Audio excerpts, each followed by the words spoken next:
Welcome to Poland, Rabbi Sai.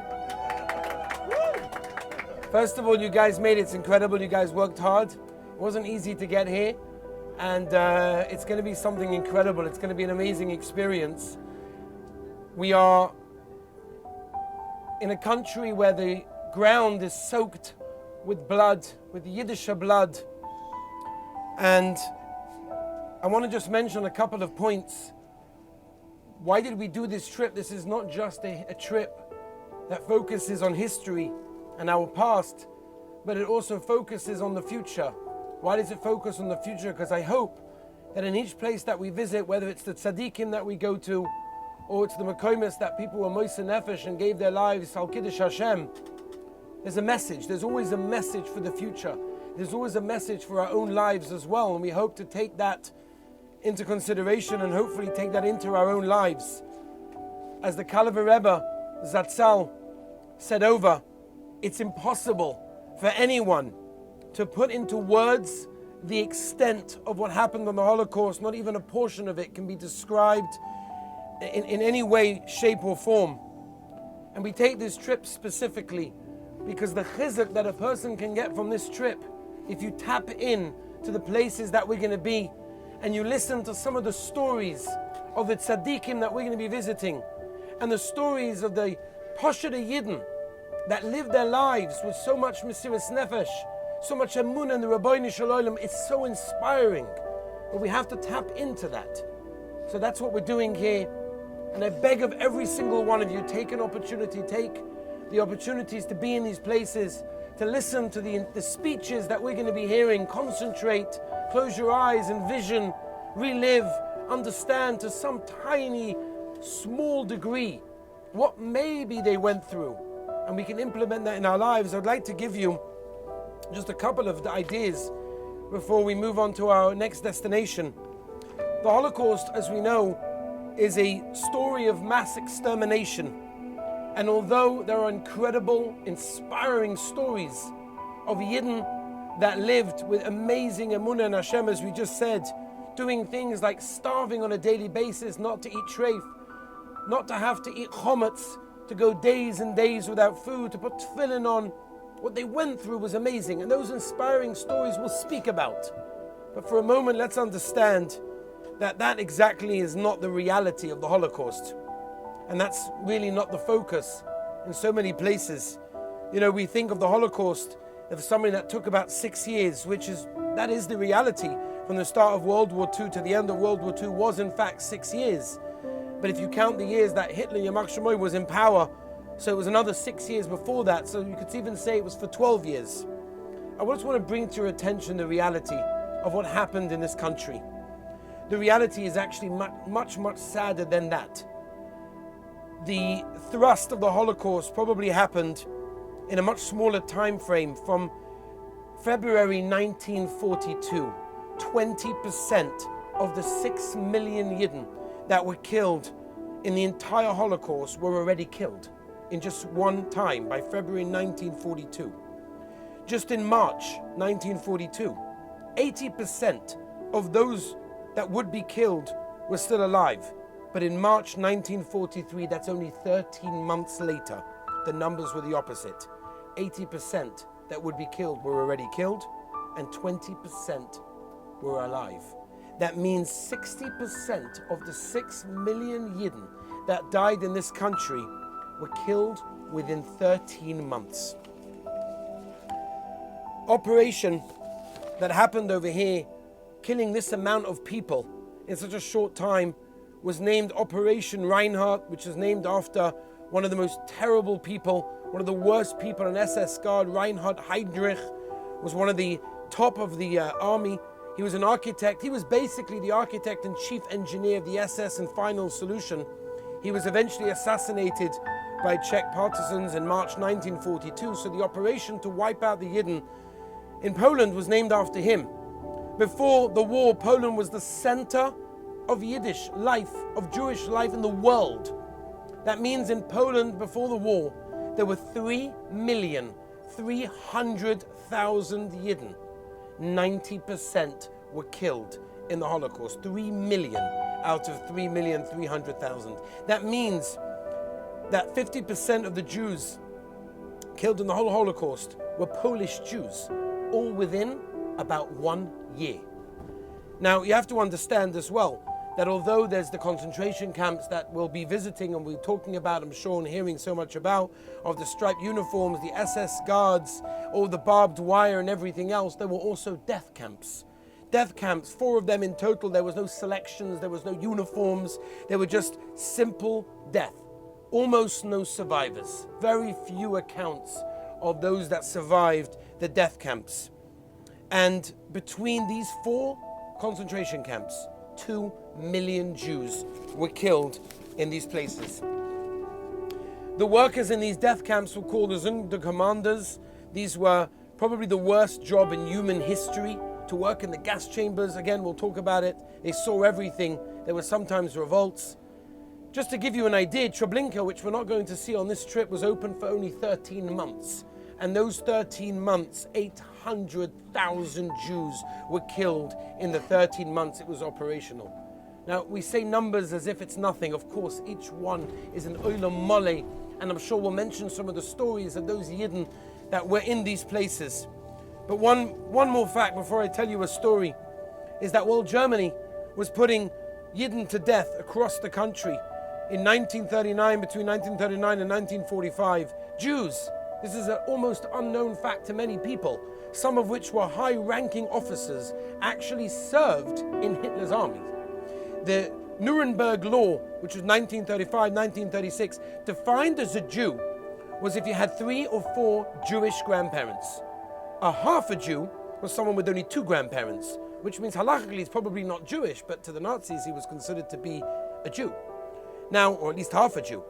Now, any one of these above categories was stripped of their German citizenship.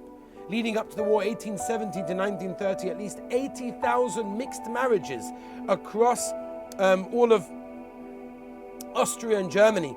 So if you take about 250,000, so half of them are Jews. So that means if half of those are boys, you've got 125,000 of them that could be Jewish.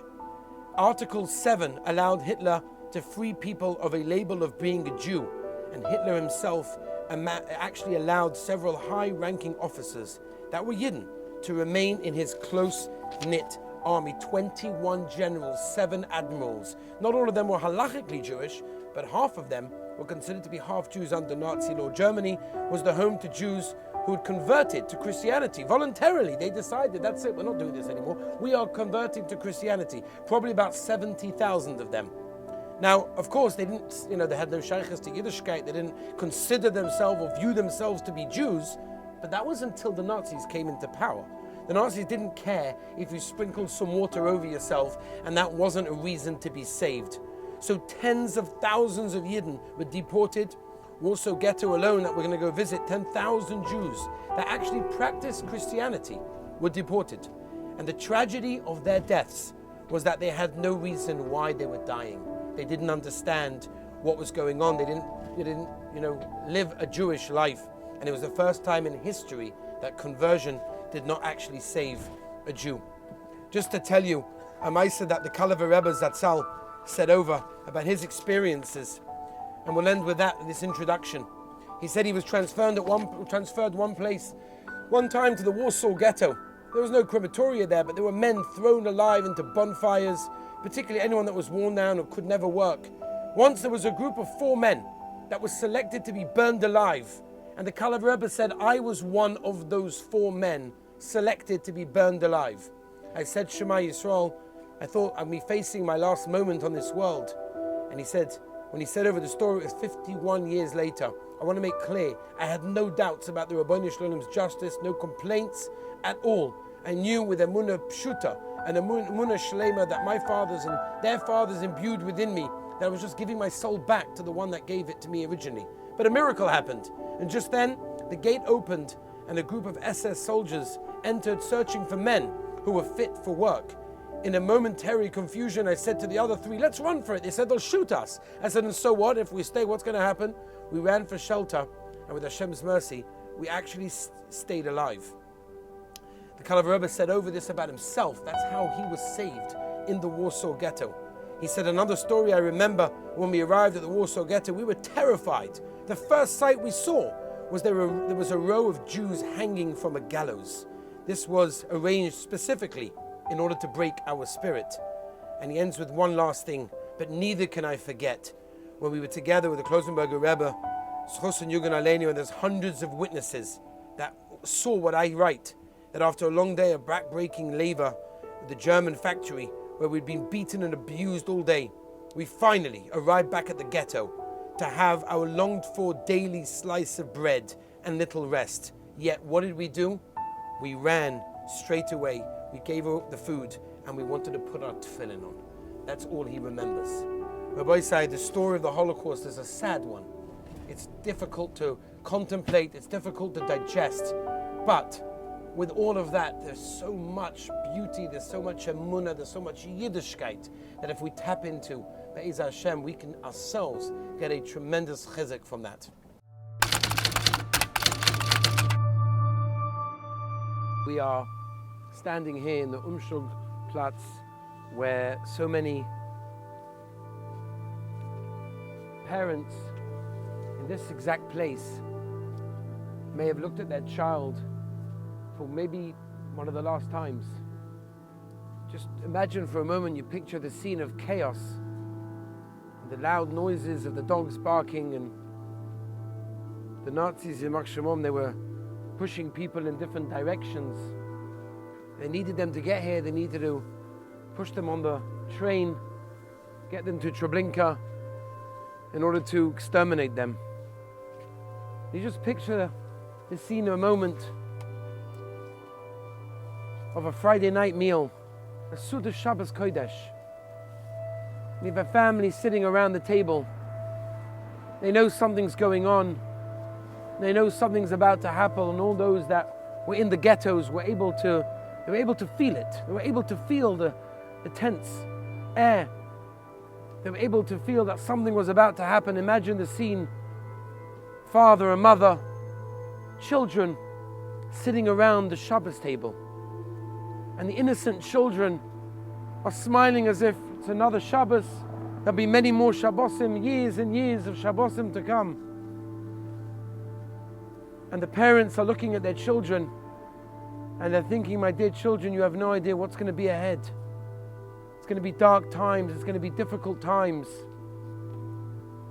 When the father and the mother look at their children in the eye, they look with longing. They look with that longing of, we just want this to continue, but we know it's not going to continue. Rabbi Yosef was standing in a place that caused so much sorrow for Klal Yisrael. But some of our grandparents and great-grandparents were standing at this very place, separated in the confusion, in the chaos. Mothers from children, fathers from their children, husbands and wives, brothers and sisters, longingly looking for each other. Where are they? What's going to be? What's going to happen? Are they on? Are they off? Many of them didn't even know where they were going to. What was going to happen? Just imagine. That's the scene of chaos and parents desperately looking for their children, clinging hold of their children at that moment. Chazal tell us, when the Beis Hamikdash was destroyed, the Kruvim were facing each other, a sign of love. And they ask, how can it be at the time of the destruction that the Kruvim were facing each other, an act of love that doesn't make any sense at this time of destruction? The answer is, at the focal time, the climax of destruction, that's when the greatest love is. Because when the Rabbi Shalom knew he had to exile us, he knew he had to give us and put us into the Golus. So that was the greatest and the most intense love. And it's at this very place that a mother looks at their children, father looks at his children. I don't know if I'm ever going to see you again. Can you imagine the pain of a father, of a mother that loves their children dearly, and they have no idea if they're ever going to see each other again? This was the place where they got on to the train to the point of what was probably no return. It's a place where there was tremendous Kiddush Shem Shemayim. All they were interested is being Yidden, and they were punished because they were Yidden. and they were happy because they were Yidden. That's a message for ourselves. That sometimes we're living in times that are full of chaos, difficulty, challenge. We always have to remember, be machazik ourselves. The Rebbe is always with us. And the time that's the hardest time, that's the greatest love. That's when the Rebbe Kaviyachal is looking at us and hugging every single one of us. He's kissing every single one of us with that intense love, just like the parents are looking at their children. That Shabbos table, which may be the last Shabbos that they spend together as a family. That's the place where we're standing. Represents so much. Just breathe it in for a moment and understand where you're standing. And not so long ago, picture the scene of what happened over here. Take a chizuk for our own lives.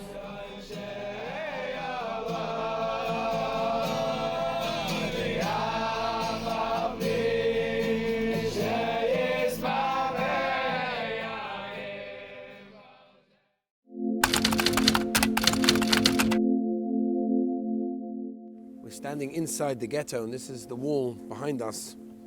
The ghetto represented so much pain of Klal Yisrael, things that went on during the ghetto, inside the ghetto. So painful to talk about, to think about the life that they led, the difficulties that they went through, how hard life was. I just want to bring to your attention one particular story, probably one of the most inspiring chapters of the Holocaust for myself to read and to speak about.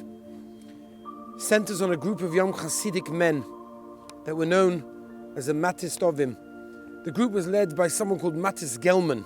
He was a young man who actually became religious as a teenager. When Matis Gelman turned 15, he had a small encounter with the Chotkever Rebbe.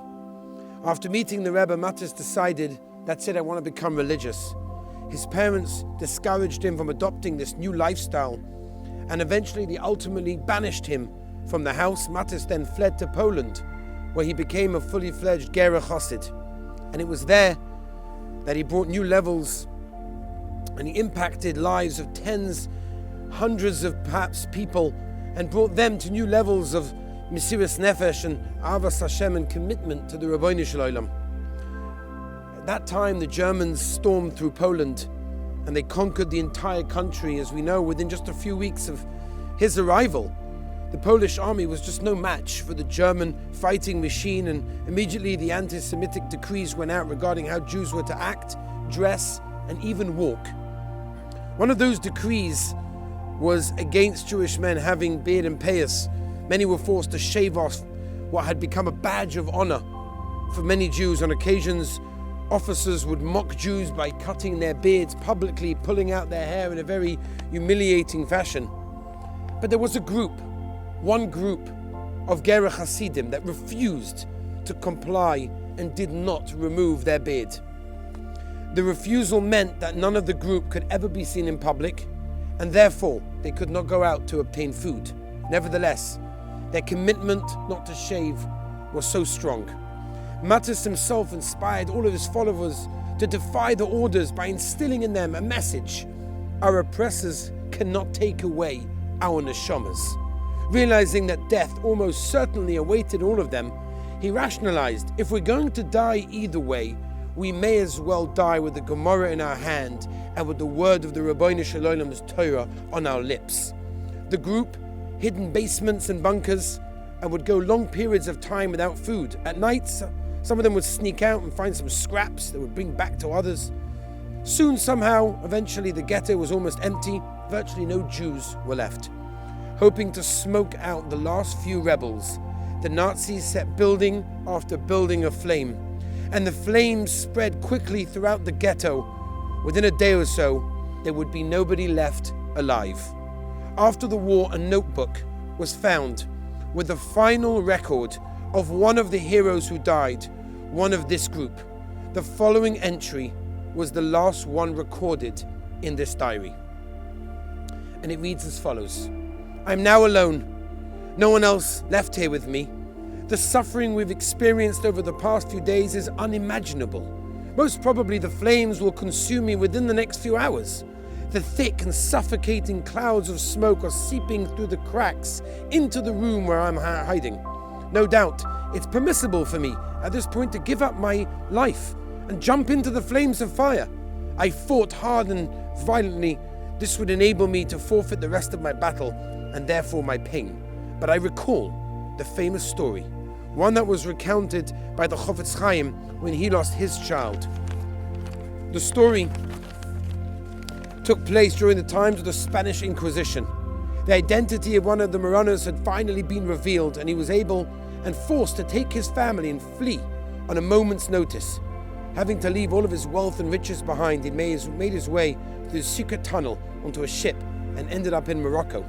Once he was there, he settled temporarily with a group of fugitives and other escapees. The surroundings were pitiful, and soon a deadly infectious disease broke out. One son got sick and died, then another and another. Finally, his wife got the same illness. It was impossible to comprehend a few short weeks before he had been a wealthy man with a beautiful family, living the top of luxury. Now he had nothing. He wouldn't complain, but in great pain he called out, "Rabbi Shalom, what more do you want to take from me? What more do you want to take from me that I should stop believing in you? Almost all of my fellow Jews have been forced to flee our homeland. I was forced to leave my home and hide in a dark cellar. And I loved you. I lost my wealth, and I still love you. You took away my children and my wife, and I still love you. What else do you want to take from me that I will not continue to believe in you and love you? I only have two things left. I have my life and my faith. Hanashama loch v'haguf pa'aloch. The soul is yours, and the body is your handiwork. If you want to, take them. They're yours. All that remains is my emunah, is my faith. And the Rabbi Shalom, although everything in the world is under your control, there is just one thing that's mine, and mine alone, and that's my emunah. That's the faith. And that even you cannot take away from me. So if you want to end my life, then do so. Now this young hero in the ghetto here in Poland concluded his journal. This was the last entry he put in his diary. I debated whether I should jump into the raging flames that surround me, and I saw myself and saved myself from perhaps a few moments of pain and suffering. But as I prepared to die, I realized now more than ever how precious is every moment I can spend here on earth. Therefore, I will do nothing to shorten my life, even by just a few minutes. For every second is precious. It's an extra opportunity to believe in the Rabbi Shalom and to love Hashem.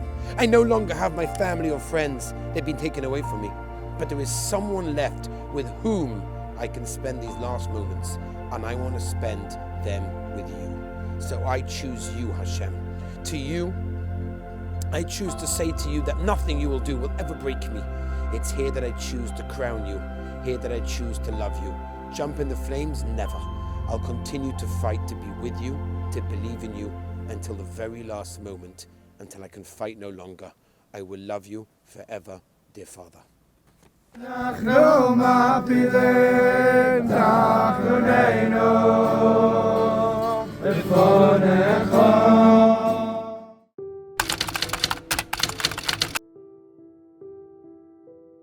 We're in a very, very special place. At least to me, this means a lot.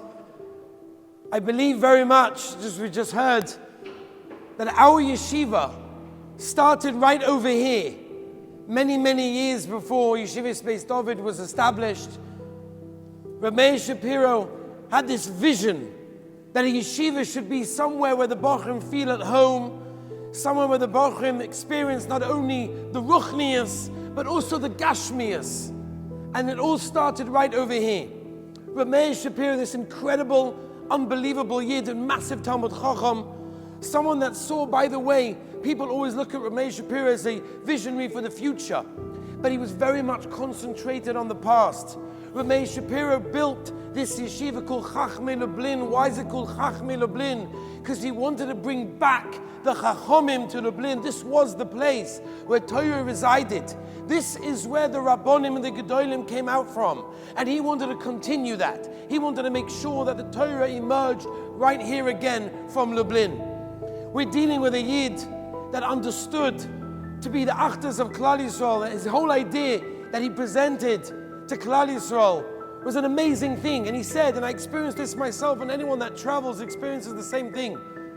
And he said, can you imagine when a Yid gets off the boat and he arrives in America and they're learning the same daf that he was learning when he was in Poland, and then he travels to Eretz Yisrael and they're also learning the same daf. It's amazing. And I remember the first time that I traveled after starting the Daf Yomi, which I have to tell you, Rabbi, I will just say quickly, in this building, Rabbi Shapiro, we started the Daf Yomi in Yeshiva at the cycle that we just started just 3 years ago, whatever it was, 3.5 years ago. And we decided to do one daf. We said, Rabbi Sai, Klal Yisrael are starting Masechtas Brachas. Let's start together with them. Let's jump on the bandwagon of Siyata Dishmaya. We'll learn one daf. And I remember we had a group of 12, 15 guys. Some of the original guys are still sitting here now.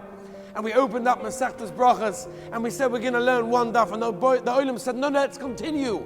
Let's finish Masechtas Brachas. I said, okay, we'll finish Masechtas Brachas. Here we are today, Rabbi Say. Over 3 years later, we're in Masechtas Nozeh, and the Olim are going strong day after day. The daf is unbelievable, Rabbi Say. It's really amazing. And especially the guys that leave yeshiva, how much I hear from them that they do the daf, they hear that what's going on in yeshiva, they hear the reports of the daily things of what's happening. It keeps the olam connected. That's Rabbi Shapiro. That's who he understood. That was his vision, and his vision came true, even though he wasn't zocher to see much of it. But I want to say, Rabbi, say one story. I just want to say one story, which I believe to be very, very powerful for myself, and hopefully you guys will gain something from it also. Rabbi Shapiro, when he was very famous, and people came to see him from all over, he used to travel, he used to fundraise. It wasn't easy for him to fundraise. He hired himself out as a chazan at sometimes. He was hardly in yeshiva. It was very difficult for him to fundraise, but he did it because he felt this is what the boys need. And in one particular situation, he was in a train station. And he arrives at the train station, and there's, loads and loads of people coming to see him, get brachas from him, ask eitzes. And there was one woman who came over and said, Rabbi, do you remember me? We grew up together in the same neighborhood. And she said her name, and he said, oh yes, of course. Do me a favor. Come and see me later on where I'm staying tonight. I need to speak to you. I need to say something to you. So she said, sure, no problem. She got an opportunity of a private audience with Rabbi Shapiro. That's Kavaldik. She gets there eventually. She told the Gaboim, I have an appointment. The rabbi told me to be here. She goes inside. Rabbi Shapiro says the following. She says, I want to tell you something. Years and years ago, when we were growing up, we were kids. We were playing around, running around the streets, whatever it was. I said I had a dream. And that dream was the Daf Yomi. I had this dream, this vision, that all of Klal Yisrael will be learning the same daf together. And you laughed at my dream. And you said, it's never going to happen. It's never going to be. Give up. There's no point. And he said, I didn't listen to you. And I kept my dream going. But can you imagine where the world would be today if I listened to you? Can you imagine where the world would be today? And let's take for a moment ourselves. We know what the world looks like with Daf Yomi. How many people would never have opened up a Gemara, let alone finished a whole Masechta, finished Shas, because of Rabbi Shapiro's dream? And if he would have listened to that person that said, it's never going to happen, the Daf Yomi would never be here today. You know what message that tells us? Many of us have dreams. Many of us have visions where we want to be, where we want our families to be, what direction our lives should take. We have dreams, we want to do things. And sometimes someone else, or maybe it's ourselves, will say, it's never going to happen. You're never going to get there. There's no point, don't even try. Where would the world be if Rabbi Shapiro had listened to that girl and he wouldn't have done anything? Rabbi say, remember, pursue your dreams. Do whatever you need to accomplish what you can accomplish. Because Rabbi Shapiro changed the world, and every single one of us can do the same thing.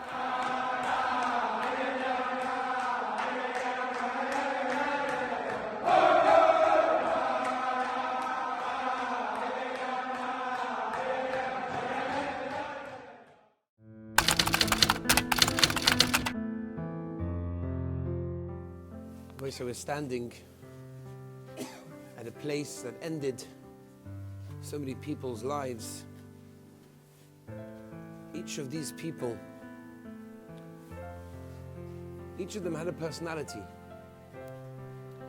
Each of them had feelings, characteristic traits. Each of them had so much to offer in the world. Dreams and aspirations of what they would do, where they would go, what they would become. And those dreams ended right here, the entrance to the gas chambers.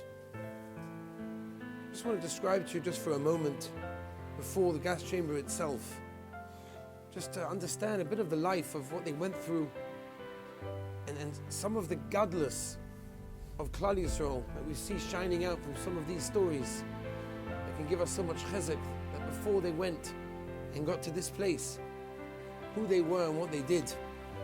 One of the very disgusting and cruel tricks out of the many that they did, and there are many stories like this, perhaps hundreds, maybe even thousands of stories that happen like this one, is that the Nazis in Shimon would take a bucket of water, and it was freezing cold outside. We're all walking outside, we're bundled up with our coats and our gloves and our scarves and our hats. It was freezing. Often it was raining and storming. And the Nazis in Shimon would take this freezing barrel of water that was basically full, and they would take the Jew, and they would put the Jew inside this freezing cold water, and then they would put the lid on top of the barrel, and the Nazi would sit onto the barrel, the Jew inside, suffocating, desperate to breathe, desperate just to take another breath. And eventually, with the strength that was just didn't make sense that he had, he managed to overthrow the lid with the Nazi sitting on top, only for the Nazi to do it again. But he got a few breaths of fresh air. He managed to get a little bit of air into his lungs, so he was able to continue going in the water for a few more seconds, perhaps a minute. And then eventually he managed to get the strength and push over the Nazi again. And the story is told about such a thing that happened. And the people who witnessed the story said that when he came out, this Yid, he was full of shvach and hoidah to the Rabbeinu Shalom for saving him. Can you imagine in such a situation, can you imagine such a scene? How many people will be able to muster the strength to be able to say thank you to the Rabbeinu Shalom for being able to save me? And what was saving from what? Saving him from what? From more torture, from more problems, from more beatings, the cruelty that went on in this camp, the seeing people that they knew being hung, people being whipped with whips and lashes and being beaten with the boots of Nazis. What they had to go through, what they had to see every day. It wasn't an exciting life, but yet no. Thank you, Rabbeinu Shalom, for another day. And what they did was amazing. I'll tell you a story that happened here in this camp, in one of the barracks that we'll be able to see, hopefully, where the Yidden slept in their conditions of quote-unquote sleeping, where they talk about the fact that they weren't even being able to turn over without the entire row turning over together with them. There were no blankets. It was just a hard, cold piece of wood. There was lice all over the place. They were infested with lice, but they had no koyach to take the lice off. And they saw the lice just biting into them and just taking out their blood, but they had no koyach anymore to continue and take off their lice. It was just too many. And that's how they slept. That was their rest. And there was one place, specifically, one barrack. It was the middle of the night. And they hear the following: water, water. I beg you. I've got my lips are dry. I need water. Now, they were allowed a certain amount of water. They got, quote unquote, some kind of coffee in the morning and the afternoon. Most of them drank it straight away. We had time to keep it. Some of them managed to keep a little bit until the middle of the night. And when he got really, really thirsty, they even drank their own urine. Whatever they could do just to survive. They were desperate. And there was one voice in the middle of the night: water, water, just a sip. I'm dying. One sip of water. I'm dying. And you can imagine hearing that. Your heart goes out to that person. You wish you had water, but there's nothing. And there was one person that had water. And the crying kept again and again. I'm dying, a drop of water, please, somebody.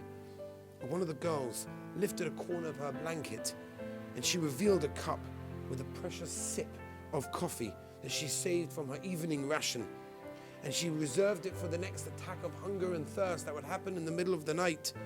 Her hand trembling, she had fever, She had diseases inside her, but she handed it to her neighbor. She didn't know that she would need it or wouldn't need it. She didn't even know if she'd be up in the morning to need that coffee. But one thing is clear. She could not continue living if she knew that there's a girl who died of thirst while she had a sip of water in her cup. Rabbi said, what a message that is to us. That is a message that these people were on the verge of leaving the world, but all they thought about was somebody else. How can I leave the world when somebody else is going to die of thirst if I have a little bit of water? What does that tell us? That tells us that we have to live our lives of thinking about other people. There was a Yid, he lived in Manchester, I met him many, many times, Rabbi Avi Wiesenfeld, and he was in this camp, and he told us over the story, I remember hearing it from himself, that he said that they put him into the camp, and he was a strong person, he was a shochet before the war, but eventually as they all did, they grew weak, and they put him into the block, I think it was block 10, in order to, that's it, it's all over. Once you entered that block, you knew the next stop was the gas chamber. And eventually his time came, and they took the prisoners from that block, and they marched them to the gas chamber. And there he was, inside the gas chamber. Now, it was unheard of for anyone even to think of escape, or anyone to think of living after you entered these doors. It didn't happen. It didn't exist. Once you were in, it was all over. It was finished. You said Shema, you said Vido, whatever you could do possibly to save the moments. And he said, I don't give up, I don't give up, I don't give up. Chazal tell us the sword could be in your throat, we don't give up. He doesn't give up. And that's what happened. They opened the door and they started searching. Never happened before. In history, it never happened. They searched for someone living, someone that could work, someone that could do something who was a very big fellow. And they saw him, they spotted him and said, we need you. And they took him out. He survived the gas chamber. He came out of the gas chamber. I don't know if there are any other accounts, maybe there are, but to having myself met someone that managed to come out of the gas chamber, tremendous Talmud Chacham, Magid Shir, gave Shiurim, unbelievable person. And he said it shows the koyach of a Yid. We don't give up. We keep going. Life is tough. There are challenges, but we keep going. Ochamol. We keep going. We think of the people inside over here who lost their lives, or Kiddush Hashem, and every single one of them had dreams and aspirations. We think to ourselves, what are our dreams? What are our aspirations? Their name be sanctified. Kiddush Hashem. This is Hashem.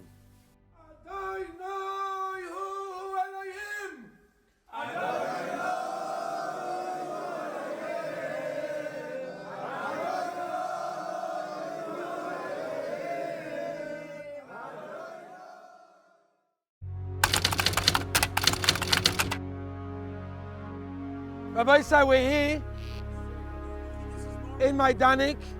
We are standing opposite block 14. We just walked inside and we saw how they slept, how difficult it was, and it's cramped together in a row where you could only turn over if everybody else turned over, if you got an itch. It was very, very difficult. We've taken off our layers, our coats, our scarves, our hats, even though it's not even such a cold day, but just a slight little bit of discomfort to feel slightly understanding, maybe a tiny bit.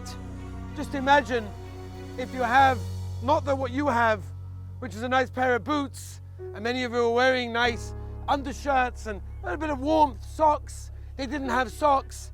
They had clogs, which were, some of them were left, two lefts or two rights, that weren't the same size often. Difficult to walk around, it was raining. They were in these thin little pajamas, and they stood out here for hours and hours and hours. Can you imagine what the Nazis did to them? Just to dehumanize them, so they shouldn't feel human. Stand there for hours, rain was coming down, the snow was coming down, it wouldn't make a difference. They stand out here for hours, or the Nazis would come in their nice fat coats, with their nice scarves, their nice hats and their boots, would walk around, whipping them, hitting them, doing whatever it was. Do we realize what that feels like? I want to give you a schedule of the day, of what a day looked like at this camp. Not every camp was the same, every camp had their rules and regulations.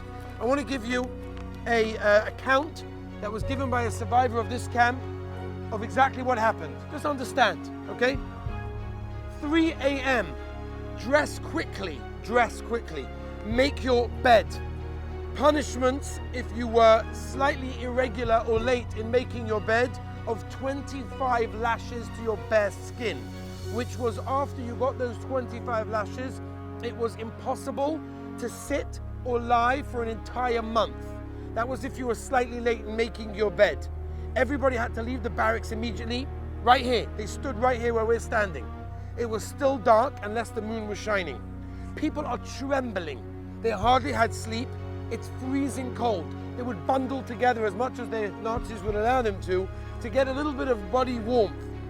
There was what was called a washroom, where everyone in the camp was supposed to wash, but there were only a few faucets. There were 4,500 people in each section. There were no soap, no towels. It was freezing cold. It was basically theoretical, but not very practical. 5 o'clock in the morning, breakfast is served. They would get half a liter of black, bitter coffee. That's all we got at that time. 6 a.m., head count. We had to stand at attention in fives, according to the barracks, of which there were 22 in each section. We stood there until the SS men had satisfied their game-playing instincts by numerous orders to take on and put on caps, and then they received their orders and counted us. After the head count, work in groups. Some went to rebuild railway stations or tracks or a road. Some went to quarries to carry stones or coal. Some went to take out the manure, potato digging, barracks or sewer repairs. All inside the camp enclosure. During the work, the SS beat them with terrible, horrible, no reason whatsoever. They were like wild beasts. Having found their victim, ordered him to present his backside, beat him with a stick or a whip, and usually the stick broke. The victim screamed only after the first blow. Afterwards he fell unconscious, and the SS man then kicked him at the ribs, the face, and some of the most sensitive parts of the man's body, and then, finally convinced that the victim was at the end of his strength, ordered another Jew to pour a pail of water on the other person until he woke up and forced him to get up. The favorite sport of the SS men was to make a boxing sack out of the Jews. This was done in the following way. 2 Jews stood up, one being forced to hold the other one by the collar. An SS man trained him, giving him a knockout. Of course, after the first blow, the poor victim was likely to fail, and this was prevented by the other Jew holding on, so he couldn't even fall. After the murderer had trained in this way for only 15 minutes, and only after the poor victim was completely shattered and covered in blood, his teeth knocked out, his nose broken, his eyes hit, they released him and ordered a doctor to treat his wounds. That was their way of taking care and being generous. Another customary SS habit was to kick a Jew with a heavy boot. The Jew was forced to stand at attention, and all the while the SS man kicked him until he broke some bones. People that stood near to such a victim often heard the bones being broken. The pain was so terrible that many people died just simply of the agony. Apart from the SS men, there were other expert hangmen. They were called the capos. Work was generally unproductive. Just the purpose was exhaustion and torture. 12 o'clock, Rabbi Sai, was a break for a meal. Stand in line, receive half a liter of soup. Normally it was cabbage soup or some other watery liquid. Tasteless. That was lunch. It was eaten in all weather, under the sky, never to be eaten in the barracks.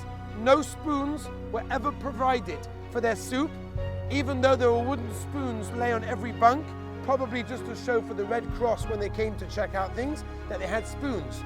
But one had to drink the soup out of the bowl and lick it like a dog. That was what they wanted every Jew to feel like over there. That was their lunch. Between 1 and 6, work again.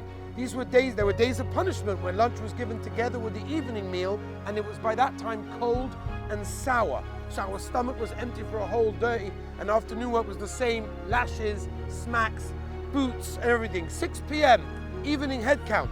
We were forced to stand at attention, getting reports. Usually we were left standing for an hour or 2, freezing, cold, rain, snow, wearing no socks, with a layer of just a small thin layer, standing here for an hour or 2 in the freezing cold, Rabbi Sai.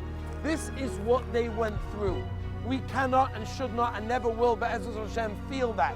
But just a little bit to understand what they went through in this place. And yet, when we hear stories of Yidden that went to put on tefillin, that made themselves a Seder night. Maybe they didn't have matzahs, they had 3 little pieces of radish or cabbage, whatever they had, but they wanted a Makai in the mitzvahs. This never broke them. This has never broken Klal Yisrael. What Yidden went through, what the Goy will put them through, will never, ever break us. And we have to remember that, internalize it, and live it Be'ez Hashem.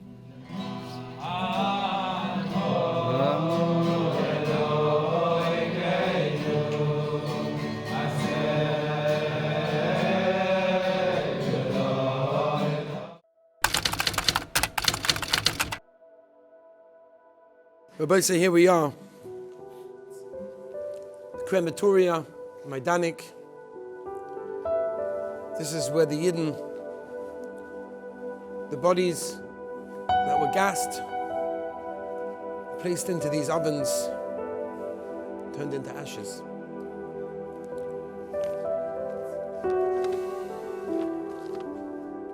I want to tell you a story. It's a famous story. With Tzvi Meisel's, one of the biggest Rabbonim, big Paisek, tremendous Yid, who was in the camps. And somebody came over to him with a question.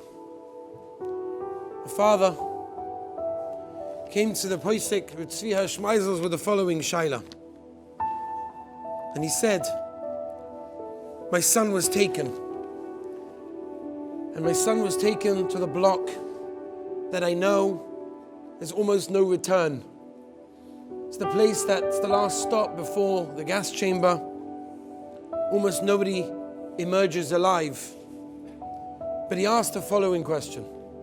And his question was, I have enough money and valuables on me that I can bribe the guard outside the block to take my son out. So the Rav said, what's the shaila? If you have enough money to save your son, what's the shaila? So he said, the shaila is that if they take my son, they're going to replace him with somebody else. Am I allowed to save my son if somebody else will be put in his place and be in that block? Eventually led to the gas chambers. And Tzvi Shmeisel is a tremendous Talmud Chacham, a Paisek. Thought about it for a few minutes and he said, I'm so sorry. I cannot answer the question. I cannot answer the question. To answer such a question requires a based in. You need 72 people, Dinei Nefashos. I can't answer such a question. I don't have my Svarim on me. You need Shuvas, you need Svarim. I can't answer the question. So the father tells him, Rav, so you're telling me I can't do it? You're telling me I can't save my son? And the Rav said, I can't tell you that. I'm not saying no, I'm just saying I don't know. I don't know. Here's a father that wants to save his son. He wants to take his son out of the block. He's going to be killed. He can save his child. But the Rav said no. And if the Rav said no, he didn't even say no. He said, I don't know. And he said to the Rav, if you don't tell me yes, I'm not doing it. How can I do that? How can a father, what gives the strength to a father who has the ability to save his son? But if it's not a pidas Torah, and if it's not done in the right way, he just couldn't do it. And he walked around. It was Rosh Hashanah the next day. And he said, Rabbeinu Shalom, the Akedas Yitzchak of Rama Avinu tried to offer his son, but I did. He walked around b'simcha. He walked around with the Avas Hashem of how he gave up his son because the halacha did not permit him to do otherwise. Story is told of a father standing in line with his daughter, a young girl, about to enter the gas chambers. and he holds his daughter's hand tight. He holds her hand so tight, with a little bit of warmth he's able to offer her, trying to give a little bit of comfort. As they walk together to Gan Eden, he holds her hand tightly. I'm there for you. I'm holding on to your hand. His daughter's 6 years old. She has no idea where she's going. She has no idea what's about to happen. He just knew in a matter of moments, it's all over. They'll no longer be amongst the living. And they're quiet, standing there, walking slowly and slowly towards the gas chamber. And this 6-year-old girl, 6-year-old girl, turns to her father and she says, Tati, is it true? And he says, what? My Shefela, what? Is what true? And she says, is it true? And he says, what? Was what true? And she said, is it true that Mashiach is coming? And he said, yes, Mashiach is coming. Of course, he's going to be here. This was the emunah that they had. This is what they lived. A Klal Yisrael that was so attached to the Rabbeinu Shalom. Where God Eisner emerged from the war with so much emunah. And they said to him, how did you do it? How do you leave such a Gehenna and still emerge with so much emunah in the Rabbeinu Shalom? And he said the following. He took a bottle cap off of a bottle and he put it into his hand and he said, what's in my hand? And he said, what do you mean you have a bottle cap? I said, how do you know? Because I saw you put it inside. So with God Eisner, when we went into the concentration camps, we went with emunah. When we build ourselves with emunah, then everything changes. And then it never goes away because we have to work on our emunah. We have to work in our emunah of realizing there's a Rabbeinu Shalom and he loves us and he cares for us, and the challenges that happen are meant there for our purpose, for our positivity, for our good, for our growth. That's what it is. Yes, it's true. Mashiach is coming. In a place like this, even in a place like this, how Yidden can have the ability to stand in the freezing cold and watch tortured Yidden and see the deaths of so many of their families, but yet they're able to stand up and say, Rabbeinu Shalom. How they were looking for any tefillah, whatever they could daven amongst themselves, the Mesiras Nefesh they had for a tefillah, a tefillin, a seder, whatever they could do, they chapped their eye because they believe there's a Rabbeinu Shalom and Mashiach is coming. Where are we?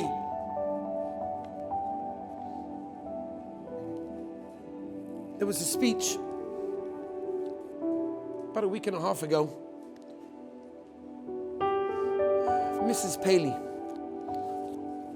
Mrs. Paley just lost 2 sons at the Ramot terrorist attack, Erev Shabbos, a few weeks ago. She spoke in Binyanei Rama. She spoke in front of thousands of women. And she was talking about the experiences of how one of her sons didn't even want to go on the bus. He wanted to stay in the car. And she asked him, please, nicely, go to the bus. And he said, that's what mommy wants, kibbut of aim, I'm going. And a few minutes later, he was no longer amongst the living. And Rabbi says, she said the following. She said, my children, my 2 beautiful, wonderful boys, these 2 incredible neshamas were taken as karbonos. They were taken as karbonos, they were taken as a kapara for the rest of Klal Yisrael. If we do nothing about it, then what did it help? What did it help that I don't have my 2 beautiful neshamas, my 2 sons with me? I don't have them because the Rabbeinu Shalom took them. He took them as a kapara for the rest of Klal Yisrael. If we don't act and we don't do something and accept upon ourselves and emerge as different people, better people, stronger people, more connected, then what was the point? Rabbi say, the Kedoshim that were in this Mokaim, the Kedoshim that were in this Mokaim, left the world for a purpose. They lived with a purpose, they left with a purpose, and that purpose is given over to us with the recognition that hopefully we're going to do something about it. The Maggid, and we'll end with this, said once over, Such an amazing idea. He said that during the Spanish Inquisition, there were times that Yidden were not allowed to practice openly Yiddishkeit, and many of them made various groups in hiding places to be able to continue practicing Yiddishkeit. And there was one girl that decided her job in the world is to teach the future generation. And she made little classes of girls to teach them and davening together, whatever it was. And she got caught. And it was one of the greatest crimes, not only to be practicing Judaism, to actually do something, but she was teaching it to others. She was enabling others to also practice. It was the worst crime. And the army, the soldiers, they took her and they said to her, "We're going to burn you by the stake alive. We're going to take a huge pile of wood. We're going to douse it with kerosene. We're going to light the whole thing up, and you're going to be inside the middle of it." And she says, "Sure, I have no choice." They said, "But you do have a choice. You can convert." And she says, "Convert? What are you, crazy? I love the Rabbeinu Shalom. I'm not converting." And they were infuriated. They couldn't believe it. How can she do this? How can she do this? She has the right to convert. And she says, "No." So they say, "You know what? Dying by the stake, by the fire, it's not good enough. We're going to do something much, much worse. What we're going to do is we're going to take your long hair and we're going to tie it to the back of a horse tail. And we're going to allow this horse to run around over a rocky field. And let's see what happens then. Where's your God then?" And she says, "Sure, I'm not converting. I'm Yiddishkeit. I love the Rabbeinu Shalom much more than I love my life. I'm living a life of Yiddishkeit until the end." And they were infuriated. They gathered together, the whole town. Everybody had to watch the gruesome scene as they tied this girl's long hair to the back of a tail of a horse. It's a very rocky field. There's bumps and boulders all over the place. It's not going to take long. They tie her to that and they say to her, "You got one last chance. Convert." And she says, "No, my love for the Rabbeinu Shalom is much greater than the love for my life. I want to live a life of Yiddishkeit till the end." And they start the horse going. And after just a few seconds, she starts shouting, "Stop, stop." And they realize, okay, we've got her. She's going to convert. And they stop her. And they say, "What is it? You ready to convert?" And she says, "No, I have just one small issue. My dress is becoming ripped. I need pins. I need pins." "Pins? What do you need pins for?" "I need to pin up my dress so that it doesn't open and it doesn't reveal my skin because I want to remain sneers." They couldn't believe it. It's like the Maggid, it's a Yiddish neshama that understands until the end. There's Rabbeinu Shalom, there's Amunah Shlema. Rabbi says, at this moment we have to think to ourselves, what are we willing to do for the Rabbeinu Shalom? What's our Mesiras Nefesh for Yiddishkeit? What's our Mesiras Nefesh? What is it that we're into that we have to get rid of? What is it that we're so much involved in that we have to change? We have to come out of here as different people growing so that the kaporas, so that the korbanos, the kadoshim that were over here can get a tikkun. It's us. They weren't able to continue their lives.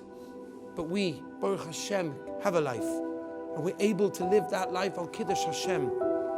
As great of a connection that we can with the Rabbeinu Shalom, with that Emunah Shlema, that we believe, yes, Moshiach is coming, and yes, there's a Rabbeinu Shalom, and yes, he loves me, and yes, there are challenging times, there are difficult times, but ultimately, we remember who we are and what we represent. Ani Mamim, Emunah Shlema.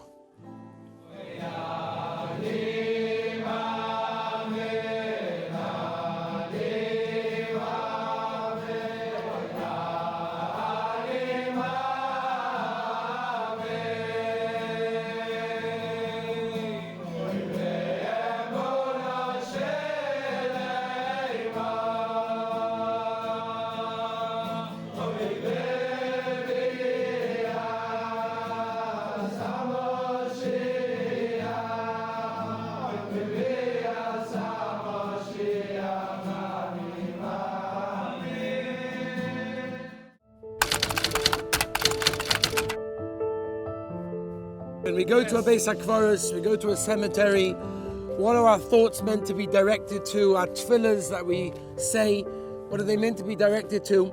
So we're here by the Beis HaKvaros in Lublin. Some incredible kvarim, big tzaddikim, which we'll speak about, but just for a moment before we go in, just to contemplate and understand a little bit about the Beis HaKvaros in general. There are many, many makoros already in the Torah about davening at kvarim. The Sefer Yasha famously brings that Yosef cried at his mother's kever before going into Mitzrayim, down to Mitzrayim. Rashi already brings Vayikra Memches before Golas Klal Yisrael cried at kever Rachel. And of course, the Gemara tells us, which the Pasuk says clearly, is that Kolev went down right before the Meraglim. Vayovoy ad Chevron. Perish Rashi says clearly that of course he went to be Mispalel by Kivei Ovois. So we have many Marmakoimus for these things. The question is, why Lamaisa do we go to Kvarim? What are we going to Kvarim for? What's the purpose? We're about to go to some Kvarim. What are we doing there? What is our She'ifa? What's our goal? Who are we davening to as well? So there's a Gemara in Tainis Daf Tezayin. The Gemara in Tainis Tezayin Amidala brings two reasons. Number one, Harei onu chashuvim lefanecha k'meisim. That means, says the Gemara in the Pasha Pshat, it's a reminder of a man to do tshuva. We have to remember that they are no longer alive, we are alive, we have the opportunity to learn Torah and do mitzvahs, and they don't. That's reason number one. Reason number two that the Gemara says, listen to this, and this is the interesting one. Kidei she'yavakshu aleinu meisim rachamim. That we're asking the dead to daven for mercy on our behalf.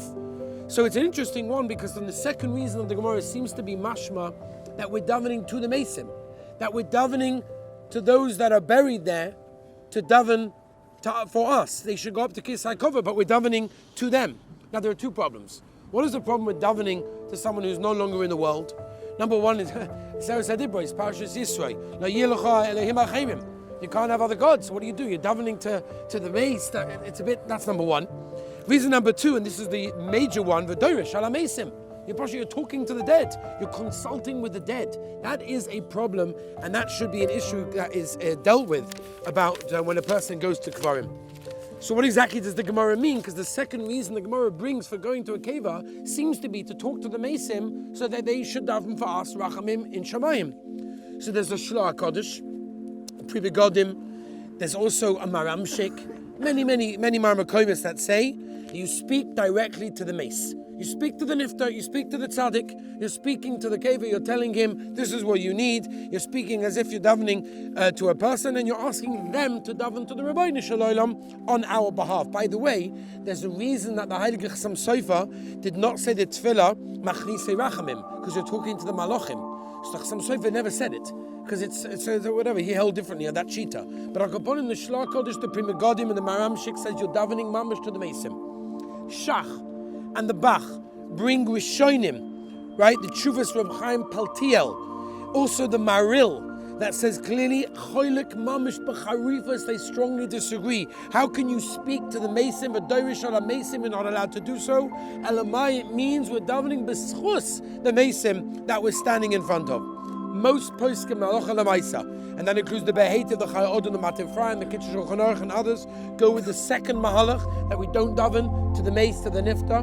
We daven to the Rebbe Shalom b'schus, who's over there. The Mishnah Berurah, the Chofetz Chaim says it very, very clearly, that we go to a Beis HaKvaros of tzaddikim, because our tefillahs are readily answered in such a place, and we ask, says the Chofetz Chaim, the Rebbe Shalom to give rachmanis, and he should, b'schus the tzaddik that's there, answer our tefillahs.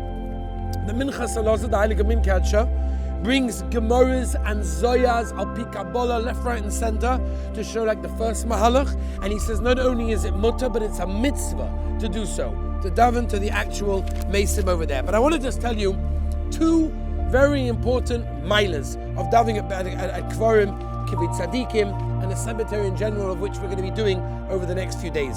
One is the Mittler Rebbe. The Mittler Rebbe tells us, V'hachai yitein el liboy. That means the experience of going to a cemetery makes a person think, or should make a person think, of the day of death. And therefore that will cause a person to look into his life, see where he's holding, see what he needs to improve on. And Myla, that's the pshat. He says why Shlomo HaMelech tells us, Tov leleches lebeis ovel, lebeis mishta. It's much better to go to a ovel where someone's sitting shiva than it is to a chasna. What's the pshat? Because nobody comes out of a chasna and says, oh, I need to do tshuva, I need to become a better person. you go out of a base oval, you go out of a place where they're sitting shiva, and you feel, maybe I should do something, maybe I'm alive for a reason. So the middle of Rebbe, that's the pshat why we go to cemeteries. That's the reason that we do it, because it makes us think of what we need to be. There's another pshat in the Shlach HaKodesh. The Shlach HaKodesh says that since a Beis HaKvaros is a resting place for tzaddikim, and just like we know, of course the Rabbeinu Shalom answer tefillahs everywhere, but there are certain places that tefillahs just go up quicker. They have more koyach, right? Just like a Beis HaKnesses is one of those places that tefillahs are more powerful. Myla zuk the Shlach HaKodesh, a cemetery, a mokim where tzaddikim are lying, is a mokim where the tefillah has more of a koyach in that place. So it's not specifically because of the Beis HaKvaros, it's just because the atmosphere, we become different, our tefillahs become different. He also writes, the Shlach HaKodesh says that the Mesim, by the way, this is interesting. The Shlach HaKodesh says that the Mesim are mitzstar with a yid that's in tsar. That means when a yid comes to a tzaddik and the yid pours out his heart and he says, I have tsar, I have problems, I have challenges, I have this, I have that, I need this, I need that. The tzaddik has tsar from that, and that itself can bring you Yeshua. There's one more benefit as well, is the Sefer Hasidim. Sefer Hasidim brings Ki hano yesh lemesim ki ahuvim bevakrim kivrayim. It's the lashon of the Sefer Hasidim, that he says that the mesim have hano, they have benefit when we come to daven by them. It's an amazing, amazing thing, and because they have hano, so Myla they mevakish rachamim to the kisa hakovod, and therefore that's when it's amazing. Especially he writes when a person goes to his Rebbe or he goes to his parents, and he has to go and daven over there. They're very happy when they see, wow, he's here. Look at him, he's going to show you Torah mitzvahs. He's following the path of Torah mitzvahs. And when we go to a tzaddik, we're of course the children, and therefore we are talmidim of that, and therefore that helps. So we'll end with the lashon of the Heilige Kavayosha and Perik Ayin Aleph, where he says, "Mikol mokum kishaholech hashar kiva yisrael yispalal, mikol mokum yisoyim kol haneshama shebegan Eden b'oisei tefillah." When you're davening over there, you're being ma'ora, you're arousing the neshamas in Gan Eden over there, and he says that the Rabbeinu Shalom is goyzer kein lios nafshei tzadikim mitzuin al kivrois the tovas Yisrael, that the neshamas of the tzadikim are there. They're mamish there by the Beis HaKvaros, by the tzion, by the mokim over there. So the Heilige Kavayosha, v'chol mi sheyesh lo eizet tsar, you have a tsar, Yovei el kivri avoisa oy shak kvaros v'yadir tsar lenafashos. And you go and tell your tsar to the kivri kvarim of tzadikim. That's what we're doing by the Beis HaKvaros. That's what we're doing in the cemetery. The Rabbeinu Shalom be'ezah Hashem b'schoseh shall answer all our tefillas to tova.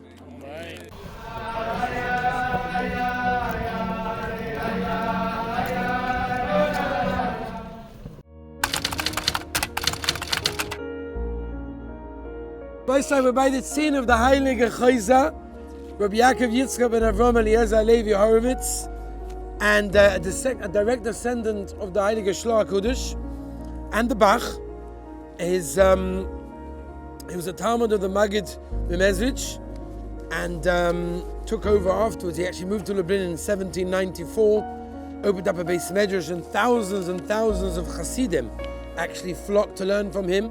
Some of his Talmidim are all familiar with the Yid HaKadosh, Simcha Binim, Reb Meir of Apta, Reb David of Lelev, Yismach Moshe, the Heilige Bnei Yisoscha, the Rabshitza, the Ma'or Shemesh, the Sar Shulam of Belz.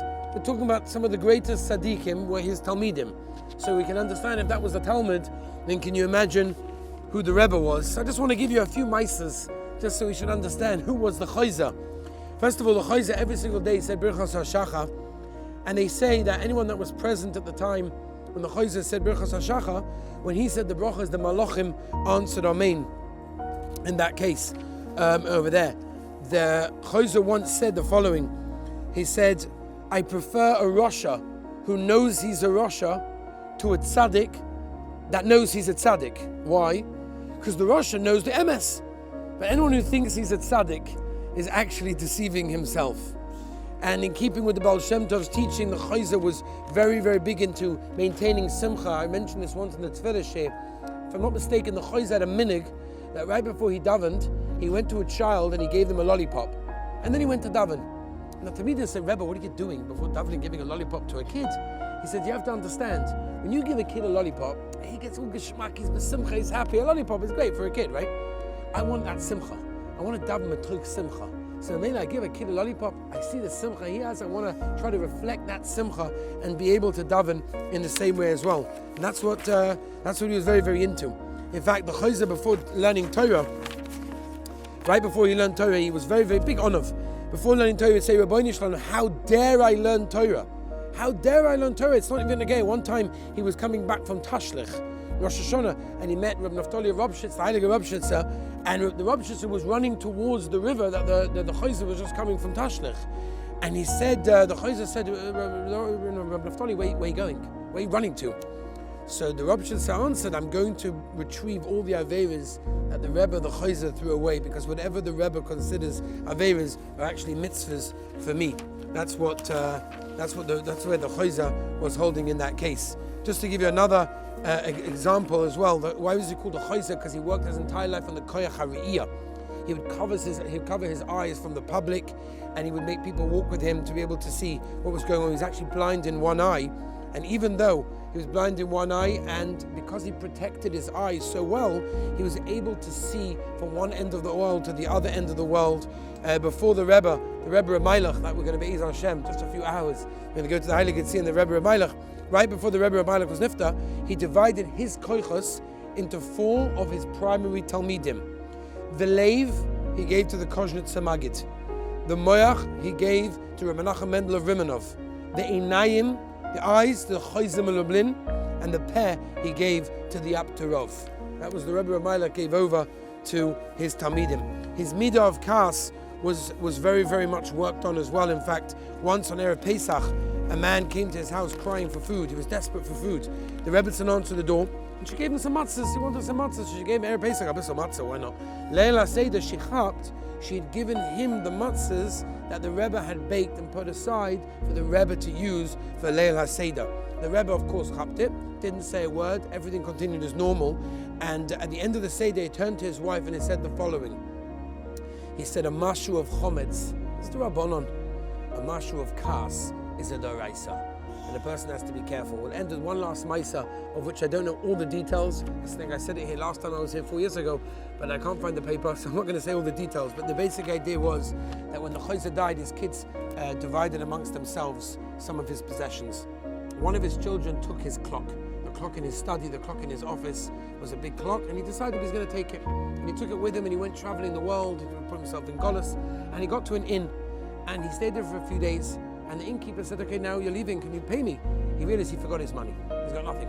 So the innkeeper said, have you got anything to give me? Do you have anything of value? He said, oh, I actually remember, I have a clock. I have a clock that belonged to my father. My father was one of the biggest rabbanim in Lublin. I'll give you that clock. The innkeeper wasn't excited about a clock, but he said, you know something, a clock is a clock, no problem. He took it, he put it in one of the bedrooms of the guests of the inn, no problem. Years and years later, I can't remember which tzaddik it was. I don't remember, but one of the tzaddikim came to stay in the inn, and he Pashut couldn't fall asleep. Pashut couldn't fall asleep the whole night. He tried this way, that way, it just didn't go. He went to the innkeeper, and he said, there's something going on in this room. There's something happened. Who stayed in this room? No one. No one has ever stayed in this room of any prominence. Can't be. He looked around, and he said, is there anything on this room that belongs to anyone? He said, actually, that clock, I seem to remember that someone told me his father, it's a Heiser or something, that's his clock. And then he chapped, that's the clock of the Heiser. The Heiser was so busy with Mashiach. Mashiach is coming, Mashiach is coming. Every second that ticked to the Heiser was another second closer that Mashiach is coming. He said, no wonder I can't sleep in this room.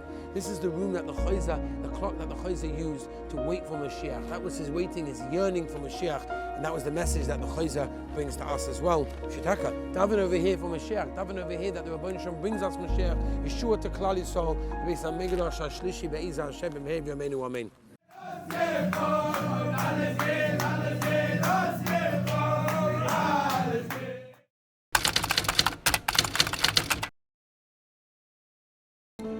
Rabbi Sai, we are coming closer and closer to Lezhensk, and it's almost impossible for us to be able to be speaking about the Rebbe of Myla. To speak by the Tzien is even harder. It's a shtickle chutzpah to speak about the Rebbe of Myla by the Tzien. So I figured we'll do it on the bus, and we'll get a bit of an idea of who we're going to. There are people that travel around the world for many, many hours just to be by the Tzien of the Rebbe of Myla. We have the schos to be there. It's taka schos. It's a gewaldige mikveh there for anyone that wants to go. In the tower before. But I just want to give the Olam a little bit of an introduction to the world of the Rebbe of Myla. Just a few nakudas, maybe a story or two, and then I'm sure the Olam will feel it themselves. So, Rebbe Elimelech Weisblum of Lezhensk, who's Nifta Chof Aleph Adar, was born in Tiktin. Some say actually in the forest nearby, a place that now is actually 3 mass graves, to Rebbe Loza and Rebbe Mirel Weisblum. The Sar Shulam of Belz, the first Belzer Rebbe, once said about the holiness, the Kedusha of the Rebbe of Myla. He said, I knew a Yid who knew the mother of the Rebbe of Myla. And the first Belzer said that without that, I wouldn't have never have believed that he was born to a human being. The Rebbe of Myla became part of the inner circle of the Chevra Kedisha of the Maggid B'Mezrich, and the Maggid was known as the Rebbe of all the Hasidim and Talmud of the Baal Shem, but the Noam Elimelech was known as the Rebbe of all of the Rebbes. And there are 4 primary Talmidim of the Rebbe of Myla. Again, like we said by the Heiser, sometimes when we understand who the Talmidim are, then it gives us a little bit of an idea who the Rebbe was. 4 main Talmidim, of course, there were hundreds, thousands of Talmidim, were all Be'etzem Talmidim, but just the 4 main Talmidim of the Rebbe of Myla was the Kozhetz Maggid, the Rimanova, the Heiser, and the Yaptarov. So just to give you an idea, these were the Talmidim of the Rebbe Rav Myla. Now, I'll just tell you one Mysa that the Rebbe's brother, half-brother, step-brother, Reb Zisha, Reb Zusia of Anapol. So we know that they used to go into exile. They went to Golos for many, many years. They spent years together, in fact. 8.5 to be exact, living in Golos day to day, traveling all over Poland, making tikkunim towards the Gola. That's what they were doing. But one particular time, the Rebbe of Myla and Reb Zisha were staying in an inn, and there was a chasna going on. And as was the derech, when they made a chasna in various places in Poland, the aniyim, the poor people, would come and they would be able to partake of the feast. Sometimes towards the end of the chasna, the badchan would come and start making fun of the poor people and use it as a bit of a joke. One time, the Rebbe of Myla was sitting in the corner in the middle of nowhere. No one could see him. He was tucked away somewhere. And his brother Reb Zisha was sitting mamish at the front row of this. And of course, they're unrecognized. No one knew who they were. They were in Golos. And the person over there making fun decided to pick someone to make fun of. So he goes over to Reb Zisha, says, come with me. Bring him to the middle of the circle, and he starts making fun, and everybody's laughing. Reb Zisha's loving it. He's mamish in Gan Eden, making tikkunim, and this is a kapora, and it's gavaldik. And eventually they put him back to his seat. And then they need somebody else. An hour later, they need to do it again. So again, they pick Reb Zisha. And they said, come with us. He's in the front row, no? So they pick him. He comes to the front row.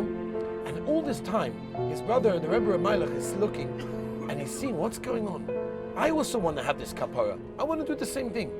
So as soon as they put Reb Zisha back into his place, the Rebbe of Myla goes to his brother Reb Zisha and he says, my dear brother, it's not fair that you get all of these kaparas. I also want a kapara.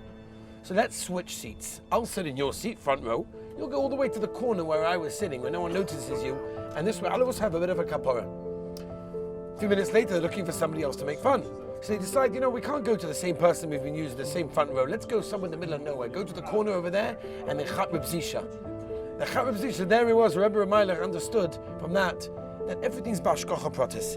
Everything happens that's meant to happen. And if the Rebbeinu Shem does something, it's because he understands that it's for our good, and there's no way you can hide from that. The Balatanya, Rabbi Sai, once said that if his sefer is for the Beinanim, the Noam Elimelech is the Sifron Shel Tzadikim. That's what the Balatanya said about the Heiliger Noam Elimelech, Rabbi Sai. Before I just tell you a couple of facts about the Tzion and the Keva, I just want to tell you one last Maisa. And this Maisa happened that the Rebbe of Myla, because of his avodah, would sometimes faint. Poshet fainted. He was so involved in the avodah. He was Poshet in a different world. He would faint. And there was one particular time, every time they tried to revive him, there was one time they were unsuccessful. And Poshet couldn't revive the Rebbe of Myla. They didn't know what to do in that case. So they figured he's Poshet going to leave the world. What are we going to do? The Rebbe of Myla he's fainted and he's on the floor and they can't revive him. Normally they can revive him. This time it's not being successful. What are we going to do? So they realized he's going to leave the world. So there was a Yid over there, Rabbi Moshe Pshevosk, and they said to him, what should we do? So the Pshevoska said, what you should do is you go to the local shuk, take a prosta mensch, someone has no shaykhs to Kedusha, no shaykhs to anything. Bring him over here, bring the lowest character that you can find.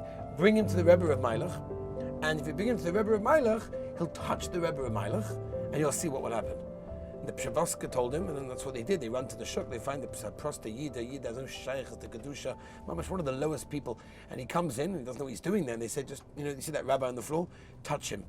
Okay, and he touches the Rebbe of Myla. All of a sudden, the Rebbe just wakes up. What's going on?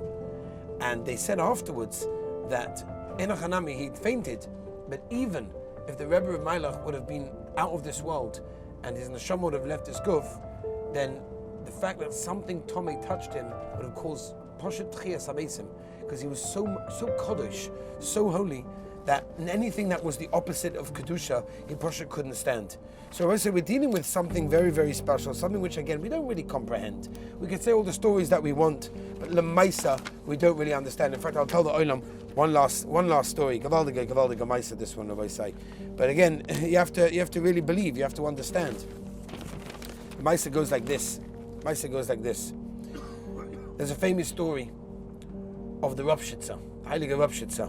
He was a big Talmud of the Noam Elimelech, as we know, and he very much wanted to see what the Rebbe does when he's alone. It was very difficult sometimes to spend time with the Rebbe. He closed himself in his room. Who saw what the Noam Elimelech did? No, nobody saw anything. The Rebbe was a Talmud. He wanted to see, what does the Rebbe do when he's closed in his room and whatever it was? So that's what he did. He decided he's going to do it. It's an Avodas Hashem. I need to do this. I need to find out what's going on. What does the Rebbe do in his private room? So he decides to hide. He climbs in a closet over there. He sees a crack through the crack between the doors. He says, Gavaldik, I'm able to see the avoid of the Heilige Rebbe. The Noam Elimelech comes into this room, like a Darkei Kodesh, like he did in the specific time, and all of a sudden, he closes the door, he locks the room, and he takes out a gartel. Now, this is already after Mincha. He takes out the gartel, and he starts swaying the gartel backwards and forwards. The gartel lights on fire. Right? He stopped for a few minutes, he put the gartel on. He wrapped it once around his waist. The Ropshitzer said when he saw that, the room was filled with an or gadol, a light that he had never seen. He wrapped, the Noam Elimelech wrapped it a second time. The Ropshitzer felt he Poshet couldn't take it anymore. He was going to leave the world. He started screaming.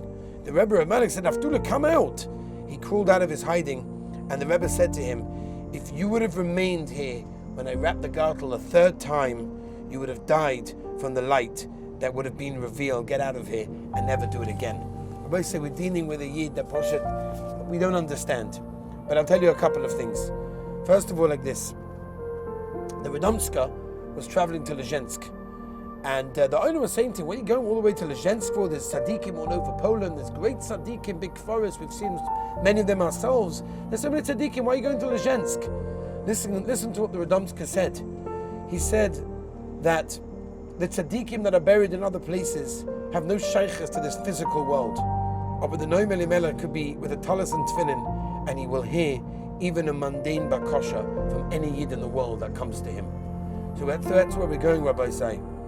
The Rebbe, Rebbe Pranasham, once said that somebody wants emes tekiyah Shemayim. If you want emes tekiyah Shemayim, it's to be found at the kever the Rebbe, Reb Myla, Rabbi say. So that is a very, very big thing. One last thing to share with you as well is that Rabbi Shapiro, official Sofer, once said it was makubal by him that the Rebbe of Myla was maftiach, guarantees that anybody that damens as his keva will never be nifta without doing tshuva. So Rabbi said we are about in a few minutes to enter Lezhensk, to go to the Rebbe of Myla, be mispalel for Klal Yisrael, be mispalel for all those that need shidduchim, for those that need health, for those that need parnasa, for those that need shaykhs to Yiddishkeit. There's so much, daven for our families, for ourselves, for the yeshiva, for your chaverim. The Rebbe of Myla was so much into the idea of looking at other people, helping them, and doing what you can for somebody else. It's not all about yourself. Tefillah specifically by the Rebbe of Myla, avadu we daven for ourselves, but daven for Yenim, daven for somebody else, daven for the Geula Shlema, daven for the Gilui HaShechina, and Be'ez Hashem, the Rabbeinu Shalom Makabel Ula Tfilis L'Toiva.